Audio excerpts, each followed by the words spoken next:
찬미예수님 반갑습니다. 저는 살레시오 돈보스코 청소년 영성사목연구소 연구원 이진옥 페트라라고 합니다. 오늘 선생님들과 함께 주일학교 학생들에게 교리교육을 하라 라는 제목으로 교리교환 작성법에 대해서 함께 나누어 보도록 하겠습니다. 먼저 시작기도부터 바칠 텐데요. 교사의 기도를 한번 바쳐볼 거예요. 사실 원래 교리교사의 기도라는 긴 기도문이 있는데 저희 교사의 노래를 이제 기도와 말로 바꿔서 한번 같이 해보도록 하겠습니다. 성부와 성자와 성령의 이름으로 아멘. 오 사랑하는 주님, 날 도와주소서. 큰 힘과 당신의 지혜 내려주시어 당신께 큰 관심 없는 이들의 가슴 속에 내가 기쁨을 불러일으키게 하소서. 당신의 인내와 당신의 겸손이 나의 마음에 항상 머무르게 하시고 당신의 은총과 당신의 사랑이 나의 모든 언행을 주관하게 하소서. 가르치면서도 배우게 하소서. 사랑 없는 지식은 아무 힘 없나이다. 나를 통해 이들이 당신을 찾고 나도 언제나 그 길을 걸어가게 하시어 천국에서 별처럼 빛나게 하소서. 성부와 성자와 성령의 이름으로 아멘. 네, 저는 교리교사를 7년 동안 했었거든요. 7년 동안 하면서 가장 많이 바치고 가장 많이 의지하고 가장 많이 좋아했던 기도였는 것 같아요. 사실 저는 대구에서 4년 정도 선생님들과 같이 신임 교리교사들을 만났는데요. 그때마다 항상 교사의 기도를 함께 바치면서 앞으로 여러분들에게 가장 큰 힘이 될 기도라고 소개를 합니다. 여기에 보면 이런 말이 있어요. 가르치면서도 배우게 하소서. 사랑 없는 지식은 아무 힘 없나이다. 나를 통해 이들이 당신을 찾고 나도 언제나 그 길을 걸어가게 하시어 천국에서 별처럼 빛나게 하소서. 네, 우리는 가르치는 사명을 가지고 있는 교리교사들입니다. 항상 사랑으로 아이들을 만나야 하고 그리고 아이들이 우리를 통해서 하느님을 만나고 또 우리도 함께 그 길을 가는 동반자라는 사실을 기억하면서 오늘 이 시간 저와 함께 했으면 좋겠습니다. 사실 좀 상황이 익숙하지 않은 상황입니다. 그쵸? 작년부터 전염병 범유행 현상으로 인해서 많은 것들이 변했습니다. 익숙했던 삶이 익숙하지 않은 삶으로 변했고 그리고 많은 것들이 우리는 새롭게 생각해야 되고 새롭게 배워야 되고 그리고 두려움이 있습니다. 특히 우리 신앙인의 삶의 변화도 컸는데요. 먼저 공동체 미사와 공동체 모임이 중지되었죠. 그리고 매주 주일학교 학생들과의 만남도 중지되었습니다. 사실 지금쯤이면 모여서 이번 주 아이들에게 어떤 교리를 전달할 것인가 어떤 활동을 할 것인가에 대한 고민을 해야 하는데요. 이제는 온라인을 통해서 혹은 SNS 채널을 통해서 아이들을 만나는 것이 더욱 익숙해졌습니다. 그리고 이렇게 신임교리교사 학교의 모습도 많이 변했습니다. 사실은 오프라인으로 선생님들과 직접 만나고 싶었는데요. 그래도 이렇게라도 선생님들을 만나게 돼서 너무 기쁘고요. 그럼에도 불구하고 우리가 이 자리에 있어야 하는 이유는 우리는 하느님 사랑 안에서 함께 살아가는 그리스도인이고 지금 여기 우리와 함께 살아계시는 하느님을 주일학교 학생들에게 전하고 주일학교 학생들과 함께 하느님 사랑 안에서 힘을 얻으며 살아가는 교리교사이기 때문에 비록 이런 어색한 상황이고 익숙하지 않은 상황에도 이렇게 함께 할 수 있도록 하면 좋겠습니다. 제가 복음 구절 하나를 읽어드리겠습니다. 루카복음 1장 1절에서 4절까지인데요. 우리 가운데에서 이루어진 일들에 관한 이야기를 엮는 작업에 많은 이가 손을 대었습니다. 처음부터 목격자로서 말씀의 종이 된 이들이 우리에게 전해준 것을 그대로 엮은 것입니다. 존귀하신 테오필로스님, 이 모든 일을 처음부터 자세히 살펴본 저도 귀하께 순서대로 적어드리는 것이 좋겠다고 생각하였습니다. 이는 귀하께서 배우신 것들이 진실임을 알게 해드리려는 것입니다. 네, 이 부분은 아까도 말씀드렸듯이 루카복음 1장 1절에서 4절까지의 말씀인데요. 루카복음의 머릿말입니다. 루카복음 사가는 머릿말을 통해서 복음서의 의도를 분명히 전달합니다. 루카는 예수님을 직접 뵙고 그 말씀을 들은 이들이 자기에게 전해준 예수 그리스도의 성사들과 인품에 관한 증언을 바탕으로 인하여 복음서를 기록했습니다. 그리고 이것을 정확하게 정리하여 테오필로스라는 사람에게 당신이 생각하고 있는 그 진리가 맞음을 전하고자 했습니다. 그래서 루카는 테오필로스라는 이가 배운 것을 정확하다는 사실을 확인시켜 주는데 목적을 가지고 있었던 거죠. 자, 여기서 우리는 교리교사의 역할을 알 수 있습니다. 예수님을 따르기로 결심한 우리 교리교사가 복음 말씀을 바탕으로 우리의 테오필로스인 주일학교 학생들에게 그들이 예수 그리스도에 관하여 배운 것이 진실임을 알게 하여 예수 그리스도를 따르겠다는 결심을 서게 하고 더 나아가서 그들의 삶이 하느님을 향할 수 있도록 하는 것입니다. 이것이 바로 교리교사의 역할입니다. 그런데 교리교사가 해야 하는 것이 교리교육인데, 그리고 교리교육을 통해서 아이들에게 하느님을 증거하고, 그리고 하느님은 이런 분이셔 하고 가르치고 하느님의 사랑을 깨달을 수 있도록 도와줘야 하는데, 교리교육은 무엇일까요? 그리고 이 교리교육은 도대체 어떻게 준비하는 것이기에 이렇게 제가 와서 여러분들과 함께 이야기를 나누는 것일까요? 그래서 오늘 우리가 함께 나눌 두 가지 이야기가, 첫 번째는 교리교육은 무엇인가입니다. 도대체 교리교육이 무엇이기에 이렇게 중요하다고 신부님도 말씀하시고 수녀님도 말씀하시고 우리 선배 교리교사들도 교리교육을 꼭 해야 한다고 하는 것인지 한번 같이 알아보도록 하겠습니다.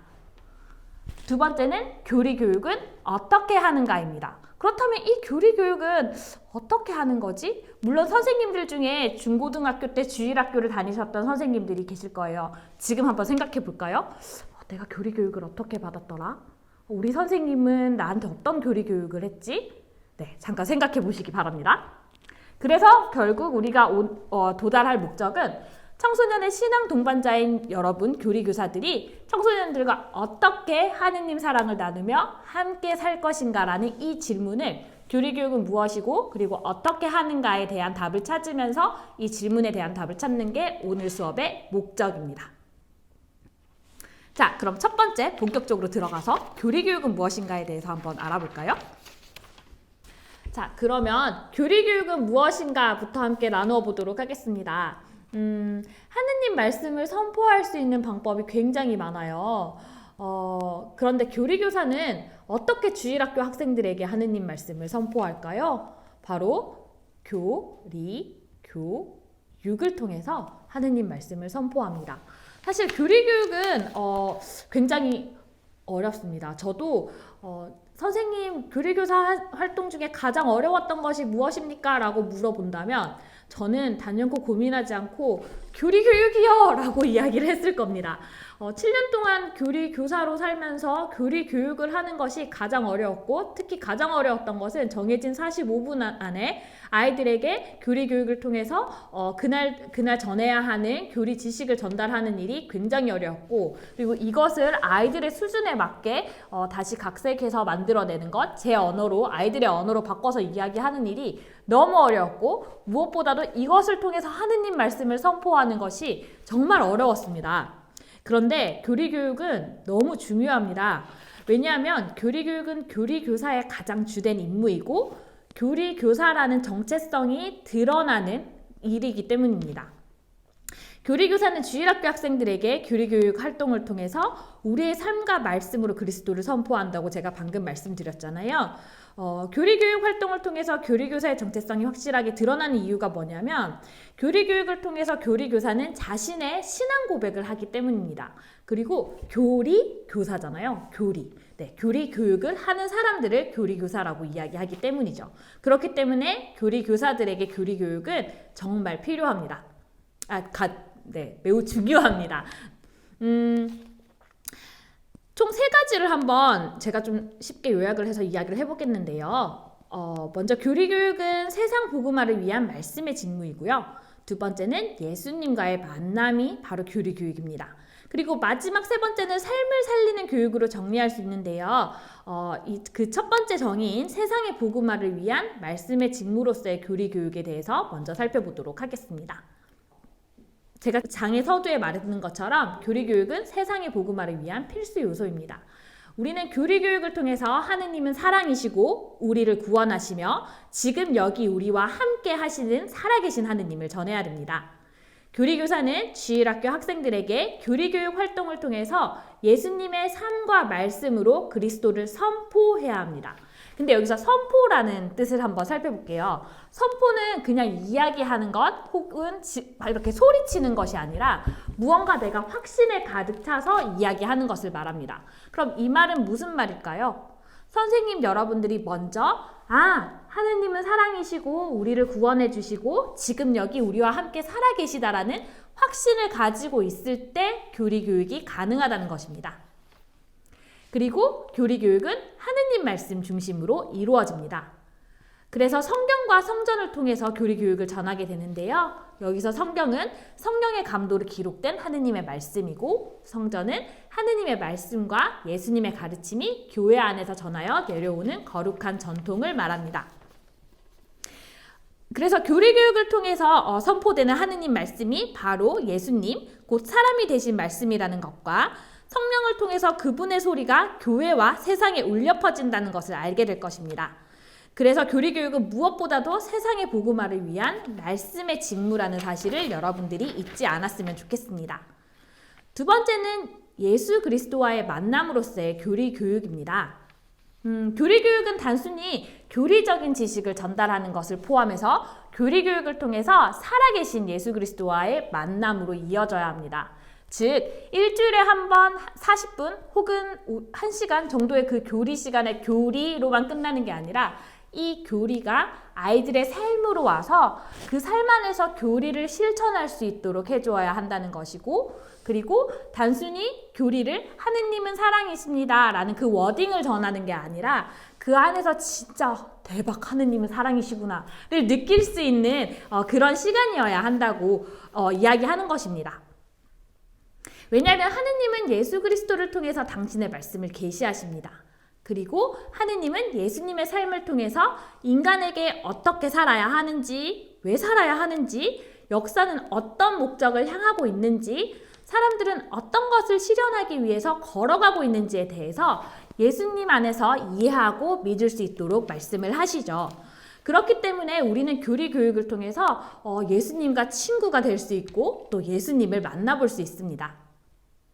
그리고 교리 교육을 통해서 제가 방금 이야기했는 것처럼 주일학교 학생들이 예수님과 인격적 친교와 우정을 맺을 수 있도록 즉 예수님은 나의 친구라고 이야기할 수 있도록 여러분들이 이끌어 주어야 합니다.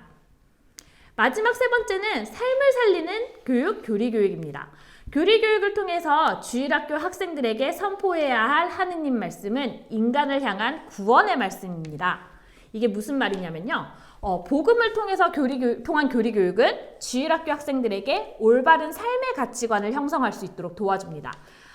여러분들도 잘 아시겠지만 그 시기, 그러니까 주일학교에 참여하는 초등학교, 중학교, 고등학교의 시기의 아이들은 내 삶의 의미에 대해서 끊임없이 고민하는 시기입니다. 나는 누구지?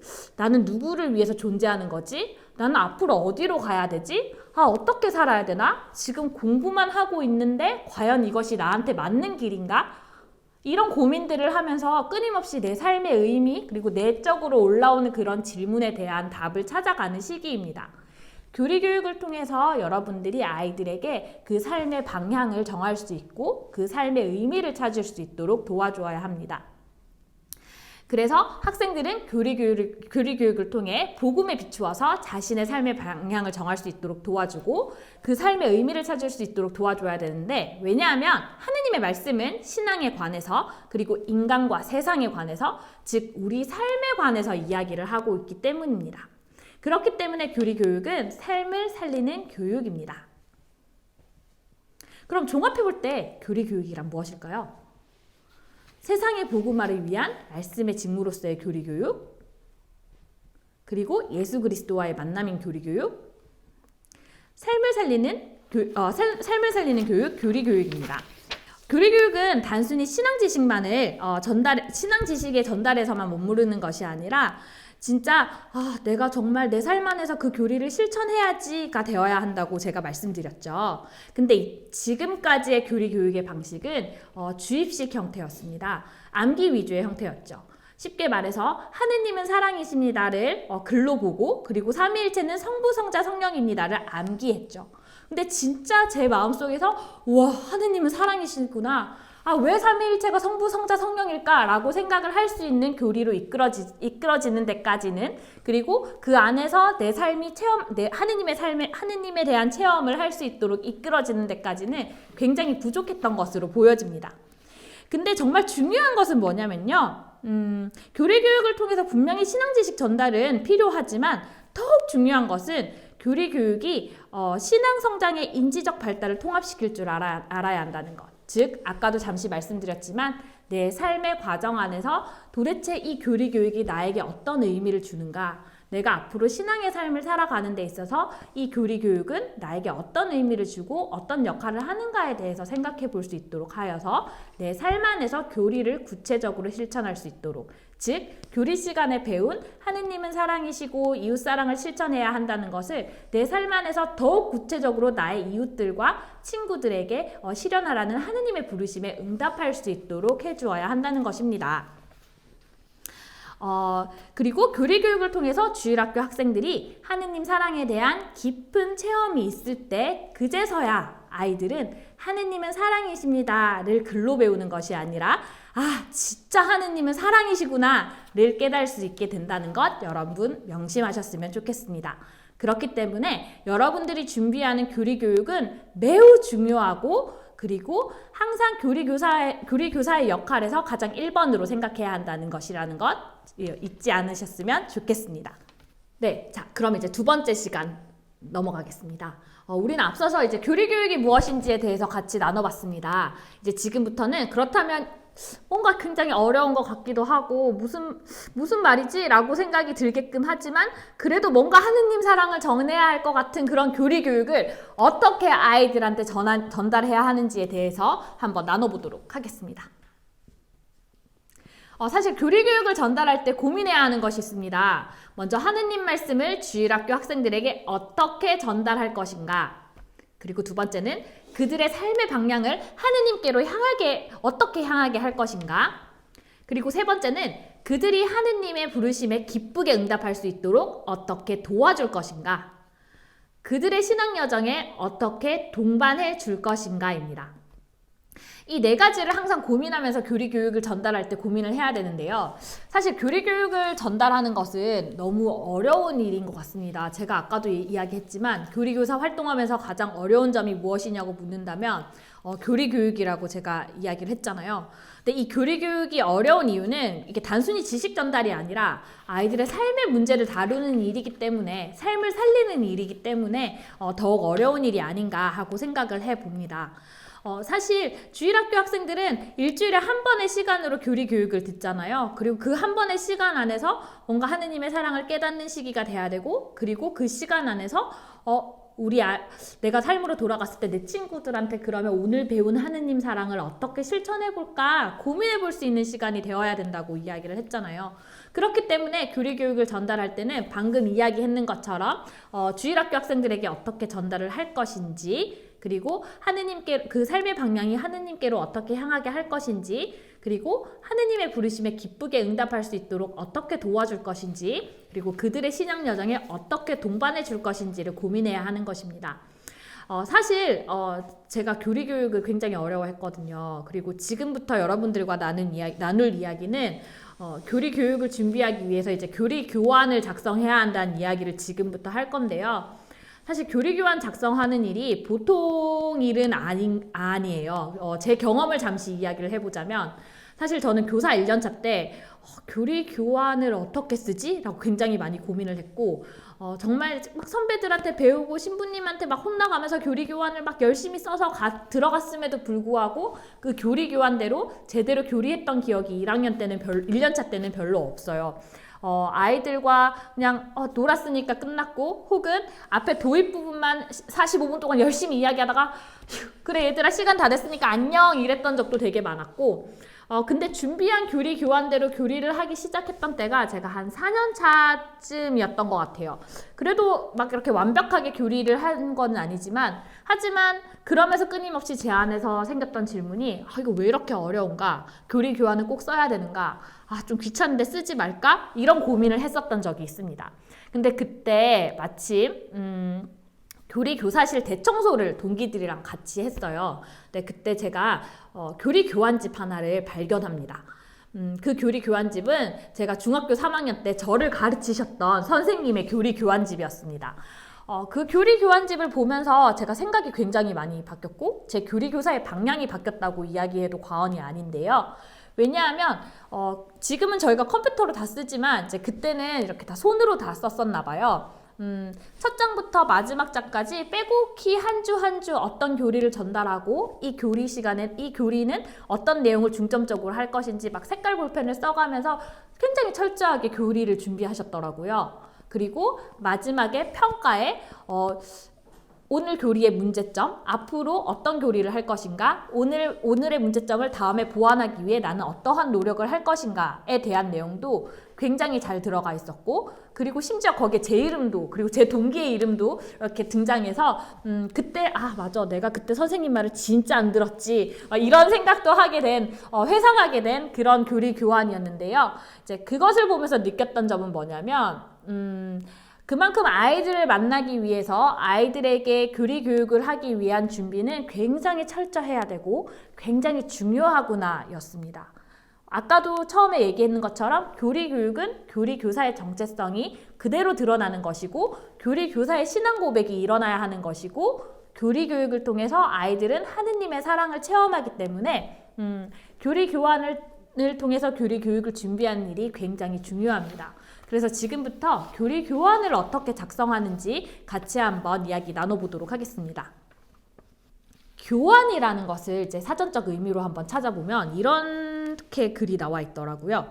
교환의 사전적 의미는 학습 내용의 성질, 교재의 종류, 학습자의 요구 수준, 학습 환경 등에 따른 특성을 고려하고 필요에 따라서는 학습 지도 계획을 변경할 수 있도록 융통성 있게 작성되는 것을 말한다고 쓰여져 있었습니다. 즉 교환은 정해진 시간 40분에서 45분 안에 그날의 교육을 효과적으로 이끌고 그날 전달하고자 하는 주제에 벗어나지 않도록 하기 위한 실제 수업의 계획이면서 실제 수업의 가설이라고 볼 수 있습니다. 어떻게 보면 시나리오라고도 할 수 있겠죠. 내가 이번 주에 들어가서 어떻게 삼위일체이신 하느님을 전달할 것인지, 그리고 내가 어떻게 하느님은 사랑이시라는 것, 그리고 어떻게 성모성월에 성모님에 관한 교리를 전달할 것인지를 적는 나의 계획안이라고 생각하시면 될 것 같습니다. 그런데 교리 교육을 계획하기 전에 고려해야 할 사항이 있습니다. 제가 6화 원칙에 맞춰서 한번 여러분들이랑 나눠볼 건데요. 먼저 누가입니다. 대상이죠. 누구에게 교리 교육을 전달할 것인가입니다. 사실 교리 교환을 작성할 때 그 대상에 대해서 여러분들은 반드시 고려해야 합니다. 그 대상이 초등학생인데 말을 어른들한테 하는 것처럼 할 수 없고, 제가 지금 여러분들이 성인인데 여러분 안녕하세요 친구들, 우리 오늘부터 교리 교육에 대해서 알아볼 거, 이렇게 하면 뭐지? 맞죠? 그렇게 생각하신 분들 계시죠? 깜짝 놀라신 분들 계시죠? 이렇듯 그 대상에 맞는 언어를 사용해 주셔야 한다는 겁니다. 그래서 내가 전달해야 할 교리 교육의 대상이 누구인지를 아셔야 되고, 그리고 두 번째는 그 누가 속해 있는 문화에 대해서 아셔야 한다는 겁니다. 중고등부 친구들이 요즘 좋아하는 BTS에 대한 이야기를, BTS 아시죠? 방탄소년단에 대해서 알고 있지 않으면 뭔가 약간 중고등부에 대한 문화를 알지 못하는 게 아닌가라고 생각할 수 있을 것 같아요. 즉 중고등부 친구들이 요즘 어떤 문화에 관심이 있는지, 요즘 그들이 힘들어하는 일은 무엇인지, 요즘 그들이 관심을 가지고 있는 이야기는 무엇인지에 대해서 여러분들이 반드시 알고 계셔야 한다는 겁니다. 그래서 여러분들은 누구에게 교리 교육을 전달할 것인가 해서 그 누구에 대한 정확한 이해가 필요합니다. 두 번째는 언제입니다. 두 번째로 고려할 사항이 바로 언제인데요. 우리 교회는 전례력에 따라서 1년을 살아갑니다. 그쵸? 전례력을 살면서 우리는 예수님의 생애를 묵상하고 우리 삶 안에서 드러나는 예수님의 사랑을 기억하고 실천하고자 합니다. 그래서 교리를 준비할 때 해당하는 주가 어떤 주인지, 연중주간인지, 대림주간인지, 사순주간인지, 부활주간인지에 대해서 여러분들은 반드시 알아야 합니다. 예를 들자면 사순주간의 아기 예수님의 탄생에 대해서 이야기하기가 좀 그렇잖아요. 그리고 성요셉 성월에는 아버지에 대한 묵상을 해볼 수도 있는 거죠. 그리고 성모 성월에는 성모님에 대한 이야기, 그리고 순교자 성월에는 요즘 이제 200주년이잖아요. 성김대건 신부님 탄생 200주년이잖아요. 그래서 그 희년에 대한 이야기를 나눌 수 있는, 그래서 그 전례력, 그 시기에, 그리고 내가 언제 이 교리 교육을 하느냐에 따라서 그 주제가 달라진다는 것 여러분들 생각해 두셨으면 좋겠습니다. 그리고 세 번째는 왜입니다. 그날 주제에 대해서 교리를 준비하기 전에 우리는 반드시 생각해야 됩니다. 왜 하지? 이걸 내가 왜 해야 하는 걸까? 왜 필요하지? 특히 1년의 교리 계획을 짜거나 혹은 매 시간 교리 교수 방법을 정할 때 이 왜는 반드시 여러분들이 가장 중요하게 생각해야 하는 것입니다. 반드시 목적을 가지고 아이들에게 전해야 되는 건데, 목적 없이 그냥 교재의 순서대로 전하는 것은 오히려 아이들이 교리에 집중하는데 더욱 방해될 수 있다는 것 여러분들이 명심하셨으면 좋겠습니다. 그래서 아이들이 예수님을 만나는데 왜 필요한지 그 목적성을 생각하고 교리 교환을 준비했으면 좋겠습니다. 그리고 네 번째는 무엇을입니다. 교리 교육을 통해서 교리 교사는 제가 아까 세 가지를 꼭 전해야 된다고 했잖아요. 기억하시나요? 기억하시죠? 네, 믿습니다. 첫 번째는 하느님은 사랑이십니다. 그리고 두 번째는 하느님은 우리를 구원하십니다. 그리고 세 번째는 하느님은 지금 여기 우리와 함께 살아계십니다. 입니다. 이 세 가지를 우리는 교리 교육의 내용을 통해서 전달해야 하는데요. 교리 교육을 통한 교리 교육이 제가 아까도 얘기했지만 여러분들의 신앙 고백이 포함되어져 있다고 이야기를 했잖아요. 그래서 학생들에게 전달해야 할 그 주 교리 주제를 단순히 교리서나 혹은 교리서에 비롯되는 자료들을 바탕으로 그냥 지식적으로만 전달할 것이 아니라 무엇을 전할 것인지에 대한 묵상과 준비가 반드시 선행되어져야 한다는 것 여러분들 명심했으면 좋겠습니다. 그리고 다섯 번째는 어떻게입니다.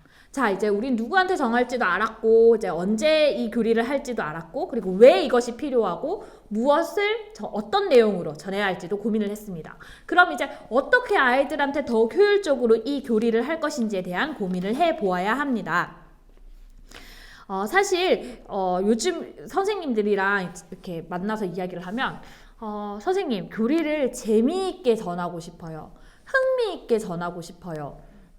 아이들이 앞에 서서 이렇게 교리만 전달하면 재미없어 하는데 어떻게 하면 재미있게 할까요? 라고 이야기를 합니다. 근데 여기서 여러분들이 조심해야 할 것이 있습니다. 너무 재미와 흥미에만 쫓다 보면 진짜 여러분들이 전달해야 할 그 교리의 본질적인 내용을 놓치는 경우가 너무 많습니다. 그렇기 때문에 재미와 흥미는 반드시 수단이 되어야 한다는 것을 잊지 않으셨으면 좋겠고요. 이 어떻게를 고민할 때는 그 방법론적인 것이 단순히 그냥 이렇게 책에 제시된 대로가 아니라 뭔가 이렇게 교육학적인 방법론들이 굉장히 많은데 그것들을 참고하는 것도 되게 좋을 것 같습니다.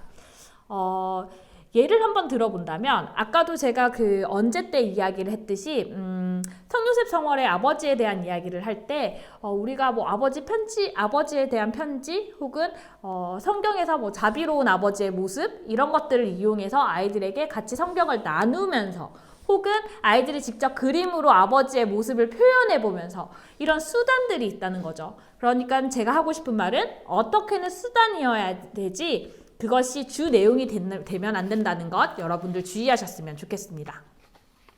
자, 마지막으로 어디서입니다. 이 어디서도 중요합니다. 여러분들이 이 교리 교육을 누가 언제 왜 무엇을 어떻게를 통해서 준비한 이 교리 교육을 어디서 전달할 것인지에 대해서 여러분들은 고민하셔야 됩니다. 그날의 교리 주제를 전달하기 위한 효과적인 장소를 정하라는 이야기인데요. 사실 뭔가 전례적인 이야기를 한다거나 혹은 기도에 관련된 이야기를 한다거나 할 때는 성당이 너무 좋은 장소입니다. 그쵸? 그리고 야외 활동을 해야 되는데 그날 주제가 야외 활동, 예를 들어서 환경보호라고 했을 때 우리 주변에 돌아다니면서 얼마나 아름다운 자연인지를 알고 학습 목표를 이렇게 정하는 거죠. 얼마나 하느님께서 주신 우리 자연이 얼마나 아름다운지를 알고 그 자연 보호를 위해서 노력한다는데 교리실에 앉아서 이렇게 자연보호는 어떻게 하는 거지? 이렇게 고민하는 것보다는 밖으로 나가서 직접 아이들이 주변의 자연 환경을 보면서 생각하는 것이 훨씬 효과적이겠죠. 이렇게 그날의 교리 주제를 잘 전달할 수 있는 장소도 여러분들이 잘 고민해서 교리 교환을 준비했으면 좋겠습니다. 자, 그러면 이 누가 언제 왜 무엇을 어떻게 어디서를 준비하는데 가장 중심에 누가 계셔야 될까요? 바로 예수님입니다.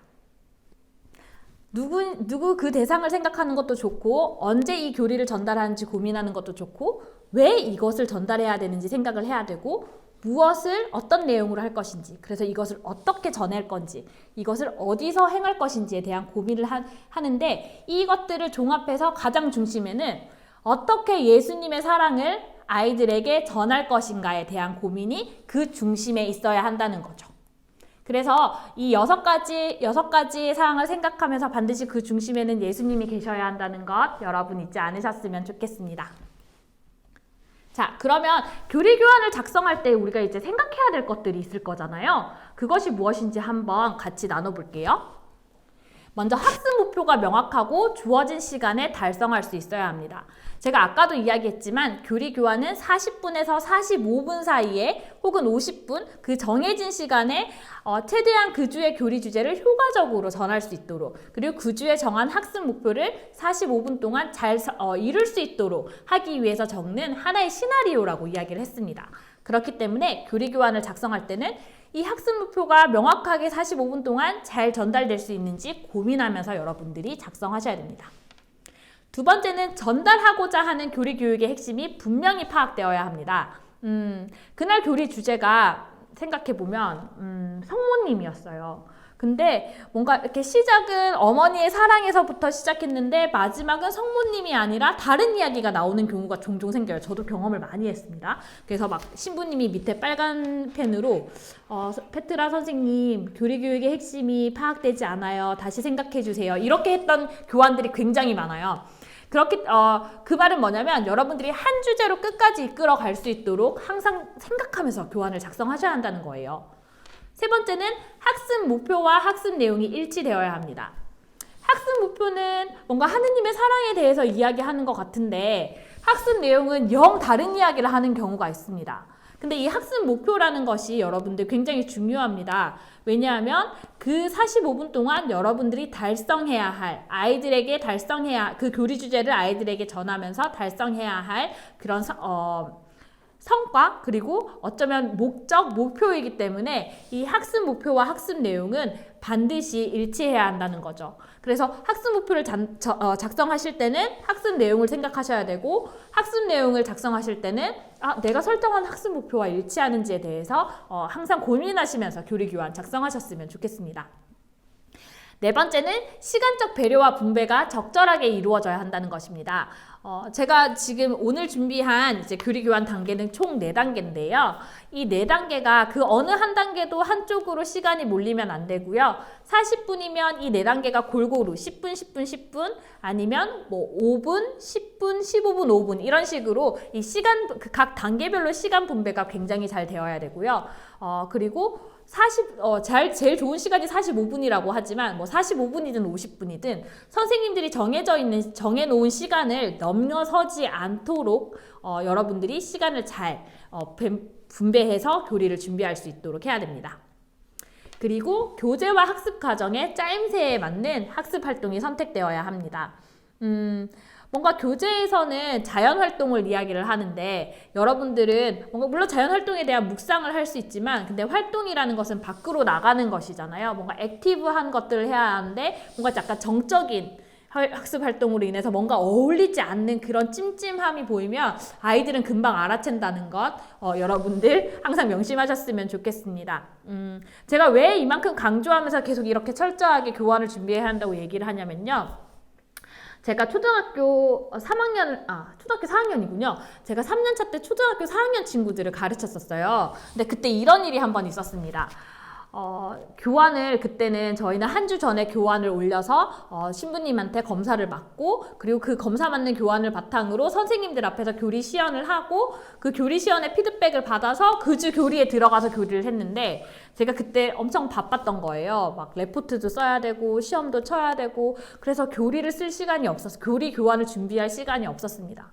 그래서 이 부족한 페트라는 신부님한테 장문의 메일을 씁니다. 신부님 사정이 이렇고 저렇고 그렇고 이렇군 그래서 제가 이번 주 교환을 준비하지 못했습니다. 하지만 이번 주 토요일 날 들어가기 전에 교환을 꼭 준비하여 들어가도록 하겠습니다. 이렇게 썼습니다. 자비로운 우리 본당 보좌 신부님께서는 페트라 선생님 꼭 그렇게 하셔서 아이들과의 약속을 지켜주시기 바랍니다. 이렇게 답글을 달아주십니다. 제가 근데 벼락치기를 한 거예요. 물론 이 약속을 지켜야 된다는 그 강박관념에 교리가 저는 토요일 날 오후 4시에 있었거든요. 금요일부터 막 벼락치기를 하다 보니 그때 주제가 뭐였냐면 심지어 삼위일체이신 하느님이었는데 잘 아실 거예요. 이거는 외워서 될 일이 절대 아니거든요. 근데 저는 막 외워서 들어간 거예요. 아이들한테 얘들아 그래 시작 기도하자. 오늘은 삼위일체이신 하느님을 만날 거야. 그러면서 막 이야기를 하고 나서 교리가 무사히 45분이 끝났어요. 휴 다행이다 하고 있던 순간 한 아이가 저한테 다가옵니다. 그리고 제가 쥐구멍이 있으면 들어가고 싶을 말을 하나 하는데요. 뭐라고 이야기하냐면 선생님 교리 준비 안 했죠? 아이들은 압니다. 제 말 한마디 그리고 그날 준비했던 교리 활동 하나에 이 선생님이 교리를 준비했다 안 했다를 압니다. 신부님이 저한테 이렇게 댓글을 남겼다고 했잖아요. 아이들과의 약속을 지켜주세요. 교리 교환을 쓰는 거는 일주일에 한 번 아이들을 만나는 아이들에게 교리 교육을 전하기로 한 그 약속을 지키는 일입니다. 그렇기 때문에 교리 교환을 여러분들이 철저하게 준비해 주시면 아이들과의 약속을 전하는 일이고 아이들이 하느님과 더 가까워질 수 있는 일이기 때문에 중요하다는 거 잊지 않으셨으면 좋겠습니다. 그리고 교리 교환의 항상 중심에는 하느님의 이야기가 있어야 한다는 것 잊지 않으셨으면 좋겠어요. 자, 그럼 이제 교리 교환 작성의 4가지 단계에 대해서 한번 이야기를 한번 해볼까요? 저는 이 4가지 단계를 그 엠마오로 가는 제자들을 통해서 이야기를 잘 하는 편이에요. 먼저 그 이야기 루카복음 24장 13절에서 35절인데요. 제가 오늘 수업의 마지막 부분에서도 이 부분에 대해서 다시 한번 언급을 할 테지만 본격적으로 이야기하기 전에 잠깐 그 이야기를 해본다면 다 아시죠? 엠마오로 가는 두 제자. 네.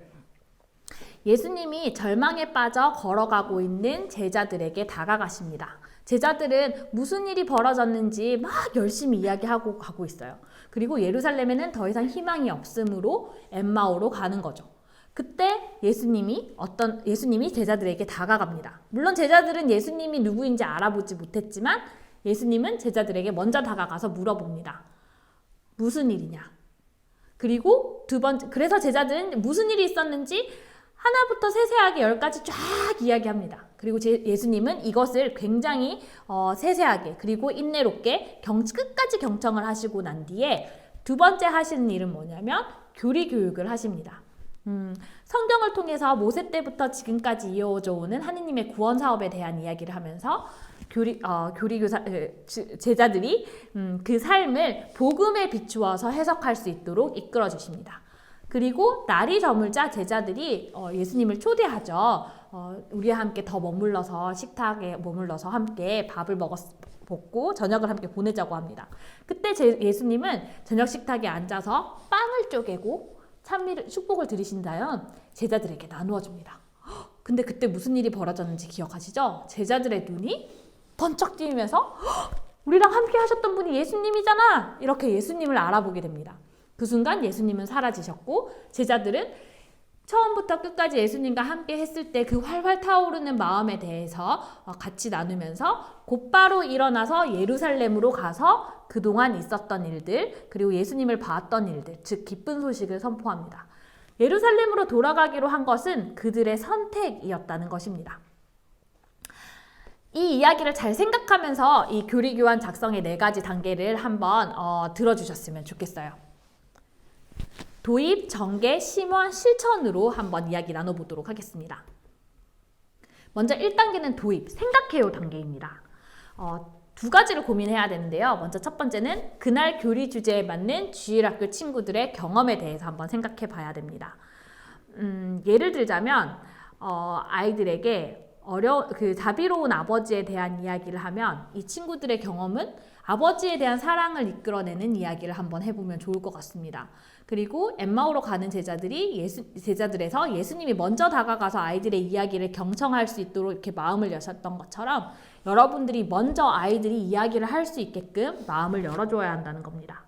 그래서 여러분들이 관심을 가지고 고민해야 할 것은 뭐냐면 주일학교 친구들의 삶의 경험을 그날 교리 주제에 맞게 어떻게 이끌어낼 것인가를 첫 번째 단계를 작성하실 때 고민하셔야 됩니다.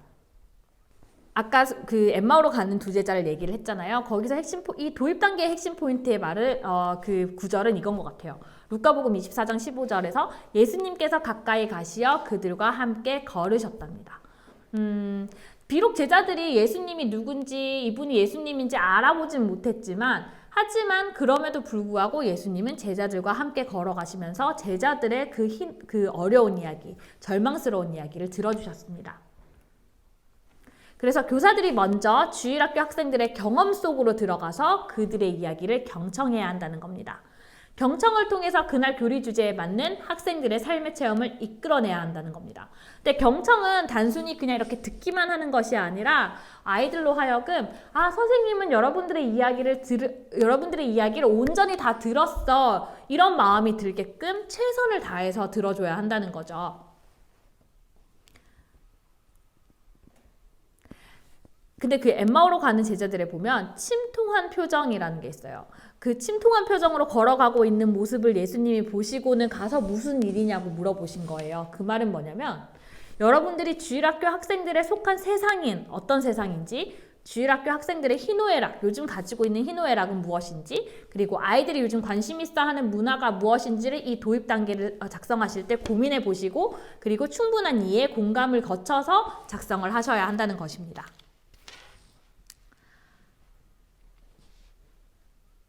두 번째 단계는 전개, 알아보아요 단계입니다.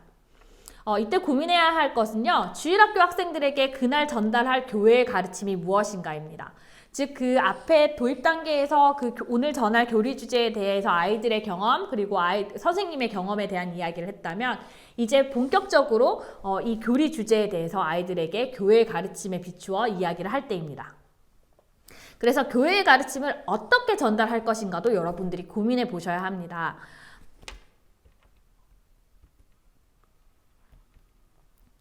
루카복음 24장 27절이 약간 핵심 포인트인 것 같은데요. 예수님은 설명해 주셨습니다. 모세 때부터 지금까지 이어져 오는 그 하느님의 구원 사업에 대해서 설명해 주셨죠. 그래서 그날 전달하고자 하는 교리 교육의 주제에 맞게 교회 가르침을 정확하게 설명해야 되는데요. 아까 제가 교리 교육이 무엇인가에 대한 이야기를 했을 때 기억하실 거예요. 첫 번째, 세상 복음화를 위한 말씀의 직무라고 이야기를 하면서 교리 교육은 성경과 성전을 바탕으로 이루어져야 한다고 이야기를 했습니다. 단순히 여러분들이 아무 책이나 들고 와서 교리를 진행하는 것이 아니라 교회에 인가받은 교리서들을 바탕으로 성경을 중심으로 여러분들은 교리를 준비해야 합니다. 그리고 특히 요즘은 그 인터넷을 통해서 교리 준비를 많이 하시더라고요.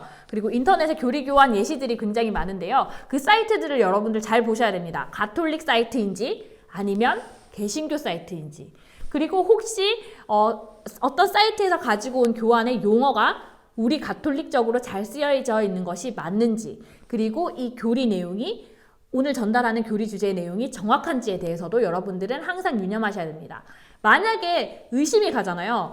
이게 맞나? 잘 모르겠는데. 그리고 제가 아까도 얘기했지만 여러분들의 언어로 만들어서 아이들의 언어로 이야기해야 한다는 것은 여러분들이 그날 전달해야 할 교리 주제를 충분히 이해하고 있어야 한다는 이야기인데, 혹시나 잘 모르겠으면 우리에게는 신부님과 수녀님이 계십니다. 그리고 앞서서 교리를 한 우리 선배 교사들도 계시기 때문에 혼자 고민하시지 마시고 반드시 그날 교리 주제가 잘 이해가지 않거나 와닿지 않으면 물어보셨으면 좋겠습니다. 그래서 이 전개 알아보아요는 그 하느님 말씀을 선포하는 단계이기 때문에 4단계 구성에서 가장 핵심되는 중요한 단계입니다. 그날 교리 주제에 가장 핵심되는 교회의 가르침을 전달하는 단계이기 때문이죠. 그래서 가르치는 대상의 연령, 특성, 문화, 배경 등을 고려해서 전달해야 되고 대상에 맞는 정확한 언어를 사용해서 설명해야 합니다. 제가 아까도 반드시 잠시 얘기했지만 그 대상에 맞는 언어가 굉장히 중요하다고 이야기를 했잖아요. 유치부 친구한테 얘들아 삼위일체는 성부, 성자, 성령이셔. 혹은 하느님은 사랑이셔. 아니면 뭐 성모님은 원죄 없이 잉태되셨어. 이렇게 이야기하면 유치부 친구들이 알아들을까요? 모르겠죠. 선생님이 무슨 말인지 모르겠어요 라고 할 거예요, 분명히. 그래서 아이들에게 잘 맞는 그 아이들의 연령대에서 충분히 성모님은 누구신지, 하느님은 누구신지, 예수님은 누구신지에 대해서 이해할 수 있도록 그 아이들의 언어로 표현해야 할 필요가 있다는 것 여러분들 항상 유념하셨으면 좋겠습니다. 그리고 반드시 성경이 바탕이 되고 가톨릭 교회 가르침이 그 기준이 되어야 합니다.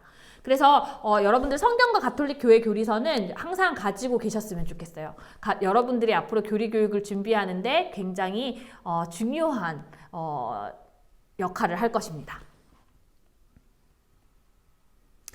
3단계는 심화, 은총을 청해요라는 단계입니다. 교회의 가르침을 통해서 학생들이 하느님의 사랑과 하느님께서 함께 하심을 느끼는지를 한번 생각해보는 단계입니다. 아이들의 경험을 이제 교회 가르침을 통해서 이제 해석할 수 있도록 했는데 아이들이 거기 안에서 하느님의 사랑을 체험했나? 어떤 깨달음을 얻었지? 라고 고민해보는 단계라고 여러분들은 생각해보시면 될 것 같습니다. 그래서 그리고 그날의 가르침을 그날의 전례와 어떻게 연결 지을 것인지도 고민해보아야 합니다.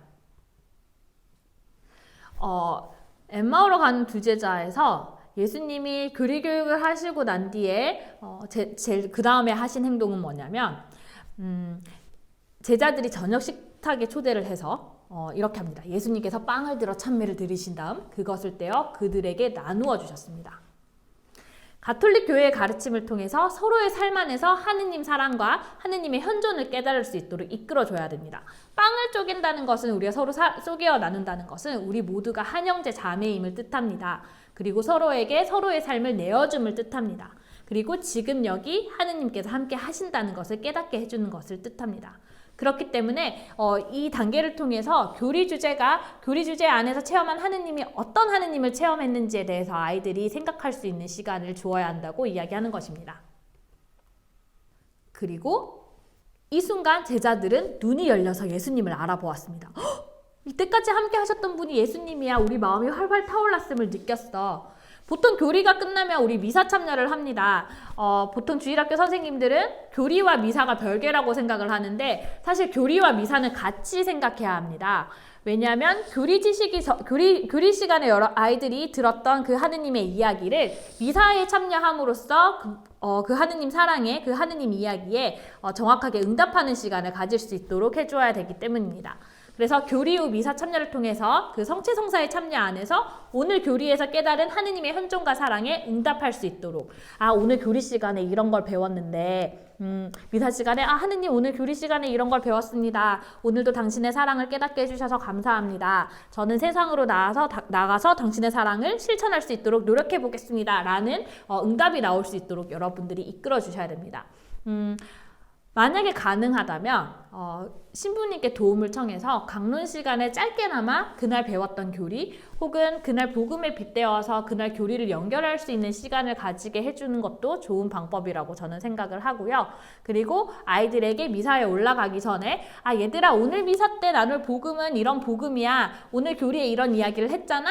복음 시간에 오늘 배웠던 교리의 그 핵심되는 포인트들을 같이 한번 생각해 볼 수 있는 묵상해 볼 수 있는 시간이 됐으면 좋겠어 라고 이렇게 한번 언지를 주시는 것도 좋은 방법인 것 같습니다. 그리고 마지막 4단계는 실천 내용입니다. 사실 저는 그 메시지 단계도 굉장히 중요하지만 보통 선생님들한테 이 4단계를 항상 신경 써서 준비해 주세요 라고 요청을 합니다. 왜냐하면 1단계, 2단계, 3단계는 사실 교리실 안에서 교리 선생님과 친구들과 같이 이루어질 수 있는 일입니다.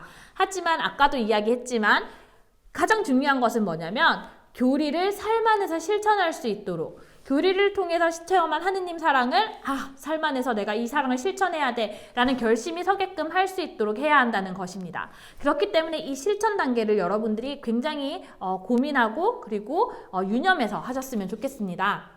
그래서 고민해야 될 것은 이제 집으로 돌아가서 오늘의 가르침을 어떻게 나의 삶 안에서 실천할 것인가, 그리고 나의 주변 이웃들에게 어떻게 이 기쁜 소식을 선포할 것인가입니다. 기억하실지 모르겠지만 제가 아까 엠마오로 간 두 제자는 그 누구의 강요도 아닌 자신들의 스스로의 선택으로 인해서 예루살렘으로 돌아가 당신들이 보았던 것, 부활했던 것들을 전했다고 이야기를 했습니다. 그런 것처럼 우리 아이들도 교리 시간에 배웠던 내용들을 통해서 예수님의 사랑을 깨닫고 그리고 그것을 자신들이 스스로 결심할 수 있는 시간을 가지도록 해주어야 한다는 것입니다. 그래서 그 제자들이 엠마오로 가는 제자들이 예루살렘으로 돌아가서 이렇게 했잖아요. 그들도 길에서 겪은 일과 빵을 떼실 때 그분을 알아보게 된 일을 이야기해 주셨다고 했잖아요. 그런 것처럼 그날 교리를 통해서 들은 기쁜 소식을 주일학교 학생들의 삶의 자리에 돌아가서 어떻게 주변 이웃들에게 선포하고 실천할 것인지를 구체적으로 정할 수 있도록 도와주어야 합니다. 이것은 약간 다짐문 같은 것을 작성할 수 있을 수도 있을 것 같고요. 그다음에 그날 교리 주제를 어떻게 할 건지 결심을 쓰는 시간, 그리고 이것을 확인할 수 있는 것을 다음 시간이든 아니면 어떤 시점을 정해놓고 은총시장처럼 정해놓고 여러분들이 확인할 수 있도록, 그러니까 삶 안에서 구체적으로 실천할 수 있도록 여러분들이 계속 이끌어주고 동반해줘야 한다는 것입니다. 네, 사실 저는 교리를 준비하면서 가장 힘들었던 점은 이제 각 단계마다 어떤 활동을 해야 할 것인가였습니다. 뭔가 이 네 가지를 아이들의 재미와 흥미를 이끌기 위해서 뭔가 다양한 활동들이 들어가야 될 것 같다라는 생각을 했거든요. 근데 아까도 이야기했지만 흥미와 재미가 수단이 되다 보면 그 수단이어야 되는데 그것이 주가 되다 보면 정말 우리가 그 시간에 정하기로 약속한 것을 전할 수 없다라는 것입니다. 그래서 차라리 정확하지 않은 활동으로 아이들에게 전할 바에는 그냥 교리 내용 전달에만 집중하는 것이 더 좋을 수도 있습니다. 즉 너무 교리 교환 준비를 할 때 기능적인 측면에만 집중하시지 마시고요. 좀 더 본질적으로 이 교리를 통해서 여러분들이 정확하게 전하고자 하는 것이 무엇인지 한번 고민해 보셨으면 좋겠습니다. 사실 이 교리 교육을 통해서 아까도 이야기를 했지만 아이들은 하느님의 사랑을 깨달을 수 있고 성숙한 신앙인으로 성장할 수 있도록 도와줘야 한다는 것입니다. 그것이 가장 중요한 포인트고, 그리고 교리를 삶 안에서 실천할 수 있도록 여러분들이 동반해 주어야 한다는 것이고, 그리고 여러분들도 이 교리 교육을 통해서 여러분들의 신앙 고백을 할 수 있어야 한다는 것이죠. 그래서 아이들이 교리 교육을 통해서 예수님을 만날 수 있도록 해야 되고, 그리고 예수님과 정말 돈독한 친구가 되어서 자신의 삶의 방향이 예수님을 향할 수 있도록 그런 시간, 그런 복된 시간이 될 수 있도록 그 45분의 시간을 만들어 주셔야 합니다. 왜냐하면 이것이 바로 주일학교 교리교사들이 지향해야 할 것이기 때문입니다. 사실 교리교사를 하다 보면 힘든 일이 주일학교 학생들에게 교리교육을 해야 하는 일도 있지만 또 그보다도 아이들과 함께 지내는 일도 있습니다. 어떻게 하면 아이들과 좋은 관계를 가질까? 이런 고민들을 하게 됩니다.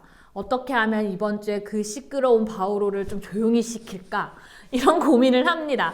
그런데 너무 이렇게 제재를 하거나 하지 말아야지 이게 아니라 그 중심에는 항상 아이들에게 어떻게 하면 오늘도 바오로를 조용히 시킬까가 아니라 어떻게 하면 이번 주에 바오로가 하느님의 사랑을 더욱더 깨달아서 아이들과 함께 기도할 수 있을까라는 고민에서부터 출발을 하면 어떨까 싶은 생각이 듭니다. 왜냐하면 주일학교 학생들의 신앙의 동반자로서 교리교사의 역할이 매우 중요한데요. 교리교사는 아까도 이야기했지만 교리 교육을 통해서 하느님 말씀을 선포할 책임이 있다고 했습니다. 사실 이것은 굉장히 중요한 우리의 정체성입니다. 사실 이게 교리교사로서의 정체성이 아니라 우리 그리스도인으로서의 정체성을 이야기하는 것입니다. 왜냐하면 이미 우리는 다 여러분들 세례 받으셨잖아요. 그쵸? 세례를 받았다는 것은 뭐냐면 하느님의 자녀로 살면서 하느님의 사랑과 이웃사랑을 세상 안에서 내가 살아가는 삶의 자리 안에서 실천하라고 부르시는 하느님의 부르심에 구체적으로 응답을 하는 것입니다. 그래서 우리 모두는 그리스도인이라는 것이죠. 그리스도인에게는 책임이 하나 있습니다. 바로 하느님의 말씀을 우리 이웃들에게 선포해야 할 책임이 있습니다. 사실 여러분들이 이렇게 생각을 할 거예요. 근데 그 부르심이라는 것, 교리교사로서의 부르심이라는 것, 나는 들은 적 없는데 세례 때 부르셨다고? 나를? 이렇게 생각을 하실 것 같은데요. 책임이라는 단어로 제가 이 부르심에 대해서 한번 언제 부르셨고 거기에 대해서 어떻게 응답하고 있냐고 이렇게 이야기를 한번 해보자면 책임의 단어는 responsibility잖아요. 영어를 하면. 근데 이 responsibility의 어원은 to respond, 라틴어로 respondere라고 해서 이제 응답하다라는 단어의 어원을 가지고 있고요. 그리고 responsibility는 response 더하기 ability라고 응답할 능력을 가지고 있다라는 이야기입니다. 즉, 여러분들이 그리스도인으로서 책임을 수행한다는 것은 바로 응답할 능력을 가지고 하느님의 부르심에 응하고 있다라는 이야기를 하는 거죠. 그리고 그리스도인으로서의 책임을 수행할 수 있는 다양한 방법들이 있어요. 보시면 신부님은 사제로서, 그리고 수녀님은 수녀님으로서, 그리고 평신도는 평신도로서 여러 가지 다양한 자기에게 주어진 방식에 맞게 그리스도인으로서의 책임을 수행하며 하느님의 말씀을 선포하는데요. 여러분들은 교사로서 우리 주일학교 학생들에게 하느님 말씀을 선포할 책임을 가지고 있는 그리스도인이라는 것 잊지 않으셨으면 좋겠습니다. 제가 이 시간을 마무리하면서요, 여러분들에게 한 가지 제안을 하고 싶어요. 지금 이 수업을 같이 듣고 있고 함께 나누고 있는 선생님들과 지금 당장 성경을 찾으셔서 요즘은 핸드폰으로도 이제 성경 어플이 있잖아요. 루카복음 24장 13절에서 35절 엠마오로 간 두 제자를 같이 한번 읽어보셨으면 좋겠습니다. 제가 아까 4단계 그 교리 교환 작성법을 이야기하면서 잠시 이 이야기에 대해서 풀어서 설명을 해드렸는데요. 이 복음을 읽으실 때는요, 그 안에 나타난 예수님의 모습과 제자들의 모습을 같이 유념하시면서 보셨으면 좋겠습니다. 제자들의 어려움과 절망에 예수님이 먼저 다가가셔서 제자들의 이야기를 끝까지 경청하신 것처럼 경청하신 예수님의 모습에서 우리는 항상 우리 주일학교 학생들의 삶에서 나타나는 희노애락을 관심을 가지고 그것을 경청해야 합니다. 제자들의 이야기를 끝까지 경청하신 뒤 이어지는 성경 말씀 중심의 예수님의 교리 교육에서 복음에 비추어서 제자들이 겪었던 사건을 해석할 수 있도록 이끌어 주셨던 것처럼 우리도 교리 교육을 통해서 전해지는 그 가르침이 아이들의 삶에 빗대어 비추어 해석할 수 있도록 도와주어야 합니다. 그리고 함께 식탁에서 빵 나눔을 통해서 제자들의 눈을 탁 띄게 하면서 예수님을 알아보게 했던 것처럼 아이들이 교리 교육을 통해서 예수님의 깊은 사랑을 체험할 수 있고 예수님을 알아볼 수 있도록 여러분들이 동반해 주어야 합니다. 그리고 마지막으로 제자들 스스로 곧바로 일어나 예루살렘으로 돌아가서 부활하신 예수님을 선포하겠다는 결심을 한 것, 그 스스로의 선택으로 간 것처럼 여러분들도 주일학교 학생들이 교리 후에 자신의 삶의 자리로 돌아가서 기쁘게 자신들의 친구와 이웃들에게 그리고 가족들에게 하느님의 말씀을 선포할 수 있도록 도와주어야 한다는 것이죠. 그래서 교리교사로서의 우리의 역할은 뭐냐면요, 우리 주일학교 학생들의 삶 속으로 먼저 다가가 그들의 삶의 이야기를 인내로 경청하는 것, 그들이 경험한 삶의 시간들을 교리교육을 통해서 선포되는 복음에 비추어 해석할 수 있도록 돕는 것, 그리고 그들과 삶을 나누면서 함께 체험한 살아계신 하느님을 따르겠다는 결심을 하는 것, 그리고 주일학교 학생들의 삶 안에서 만나는 가족, 친구들에게 하느님 사랑과 이웃 사랑을 실천할 수 있도록 이끌어주는 것이 바로 교리교사로서의 역할입니다.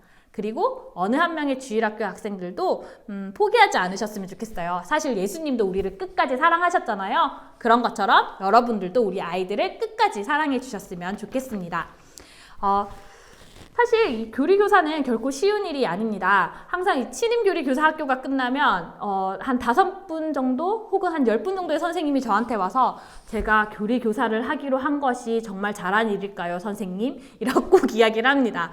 그리고 선생님들의 표정이 하루, 이틀, 3일 갈수록 더욱 빛나는 선생님들도 계시는데 또 어두워지십니다. 과연 내가 여기에 온 것이 잘한 것일까? 신부님은 왜 나를 이 자리에 부른 것일까? 라고 고민을 합니다. 근데 7년 동안 교리교사를 하고 그리고 그 교리교사 때문에 지금 이 자리에 있는 제가 감히 여러분들에게 이야기를 해드리자면 교리교사는 결코 쉬운 일은 아니지만 그만큼 보람된 일입니다. 그리고 멋진 일입니다.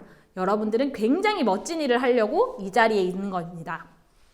사실 오늘날과 같이 눈에 보이지 않는 바이러스 때문에 너무 두렵잖아요. 무섭기도 하고 이제 새로운 방법으로 교리를 해야 할 것 같고 아이들과 만나는 방식도 바뀔 것 같고 이제 미사가 자꾸 중단되니까 아이들이 성당에 나오지 않는 것 같기도 하고 나를 잊었나 싶기도 하고 성당을 잊었나 싶은 생각이 되게 많이 들지만 이럴 때일수록 여러분들이 아이들과 더욱더 돈독하고 더욱더 가까워져서 아이들이 신앙의 연결고리를 놓지 않도록 그리고 이럴 때일수록 아이들이 더욱더 하느님께 하도록 이끌어주는 것이 바로 여러분들의 역할이기 때문에 굉장히 중요하다는 것 잊지 않으셨으면 좋겠습니다. 왜냐하면 우리 주일학교 학생들은 오늘도 여러분들 때문에 하느님을 만나고 우리는 그 아이들 때문에 하느님과 더욱 가까워질 수 있기 때문입니다. 여러분들을 위해서 늘 응원하고 기도하겠습니다. 언제나 천국에서 별처럼 빛날 대전교구 교리교사들이 되시기를 바랍니다. 지금까지 이진옥 페트라였습니다. 감사합니다.